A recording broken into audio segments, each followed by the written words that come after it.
বেড়ে ওঠা তো মেহেরপুর থেকে। ক্রিকেটটা তো আসলে দেখেন আমার মানে ব্লাডের সাথে কানেক্টেড হয়ে গেছে। এমন হচ্ছে যে আমার বাবা খুব ক্রিকেট লাভার ছিলেন। আমার কাছে মনে হয় যে বাংলাদেশের হয়ে জার্সি গায়ে দিয়ে বাংলাদেশকে নেতৃত্ব দেয়, এটার মতো আনন্দের কিছু। ফরেন প্লেয়ার্স নিয়ে এসে যাদেরকে কেউ চিনো না, অনেক হাই প্রাইসে নিয়ে এসে, যেটা লোকাল প্লেয়ারদের ক্ষেত্রে খুব বেশি হয়। লোকাল প্লেয়ারদের ক্ষেত্রে তারা টাকাটা কাটতে খুব ইজিলি কাটতে পারে। অনেক প্লেয়ারকে নিয়ে এসে বসে বসে টাকা দেয়, অথচ লোকাল প্লেয়ারদের ক্ষেত্রে টাকা দিতে গেলে ওদের অনেক কষ্ট হয়।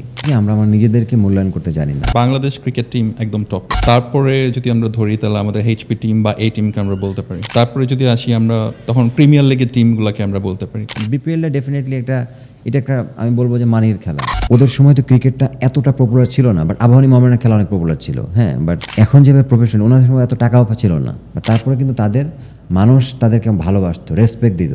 আমার মনে হয় যে আমাদের ভিতরে এখন ডোমেস্টিক খেলা কোথায় হয় বা কার সাথে খেলছে এই জিনিসটা জানে না, মানুষ ভুলে গেছে। আর সেকেন্ডলি হচ্ছে আপনি যেটা বললেন যে মাঠ থেকে বিদায় নেওয়ার বিষয়টা, দেখেন এটা আমি বলবো যে শুধু যে ক্রিকেট বোর্ডের দোষ দিব সেটা না, নিজেদেরও দোষ আছে। অ্যাট দ্য সেম টাইম আমাদের দেশে যে ওই রকম হাই প্রোফাইল কোচ আছে আসলে ন্যাশনাল টিম চালানোর মতো, এটাও আমি বলবো যে হাতে গোনা হয়তো একজন বা দুইজন আছে। বাট আমাদের কোচের মধ্যে, লোকাল কোচের মধ্যে অ্যাবিলিটিস আছে, ডেফিনেটলি আছে। তা আমাদের যে কয়েকটি ইস্যু চলছে এটার মধ্যে একটা ইস্যু হলো যে সাকিব তামিম দ্বন্দ্ব।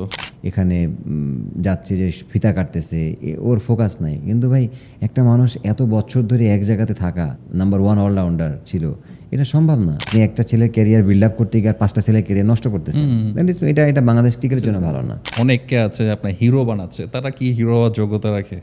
আমার তো মনে হয় ন্যাশনাল টিমে আসলে প্লেয়ারদের অ্যাটিটিউড অনেক বেড়ে যায়। সাম ক্ষেত্রে ইয়েস, সাম ক্ষেত্রে নো। বাংলাদেশ ক্রিকেট বোর্ডের অনেক যোগ্য জায়গায় অনেক অযোগ্য লোক বসে আছে।